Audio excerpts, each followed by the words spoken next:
Pokretači.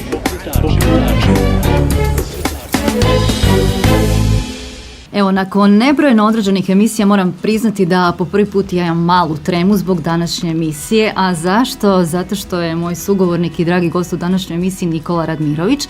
A onako kad treba najaviti Nikolu, onda koja god riječ mi onako padne na pamet, mislim da nije dovoljno dobra, da nije dovoljno moćna, da nije dovoljno snažna da opiše sve ono što Nikola radi.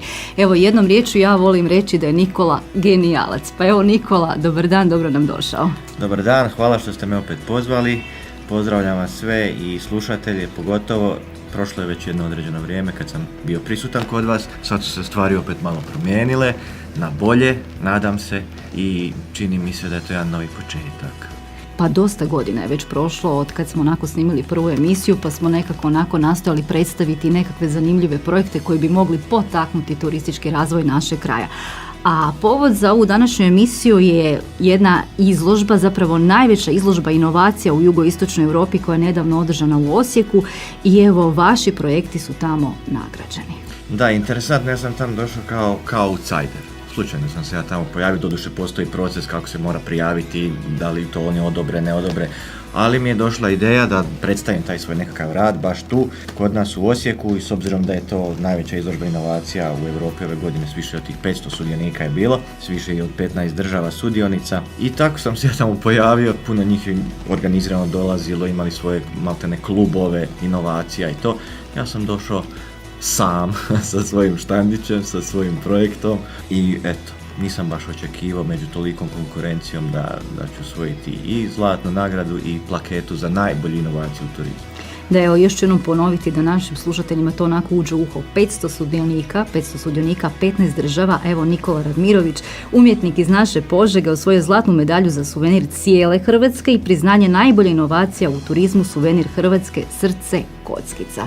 Pa evo da mi malo našim slušateljima probamo dočarati, naravno jednu lijepu fotogaleriju će imati prilike vidjeti na našem Facebook profilu Salon za Požega, Županijski radio Požega, ali evo kako izgleda taj suvenir, od kud uopće ideja. Ja sam ga vidjela, jako je jednostavan, efektan, ali ono što sam rekla, nekako mi se čini da je najteže osmisliti tako nekakve upečatljive, a jednostavne stvari. Pa meni je bila vodilja, ja sam dugo vremena razmišljao i lokalno što se tiče Požege, to je već objašnjeno kroz i Požeški obelisk, kroz ostale moje radove. Htio sam napraviti tu nekakvu vizuru i cijeli život sam razmišljao kako napraviti vizuru Hrvatske u inačici logotipa, da nisu te kocke toliko prisutne, jer vrlo često su one ili složene u nekakve prevelike forme pa to bude i doza kiča, ili prejednostavne pa neprepoznatljive, i onda sam došao do zaključka kako, pošto meni ljubav puno znači, u svim pogledima, da li je to posao, da li je to ljubav osobna, da li je to prijateljska prema gradu,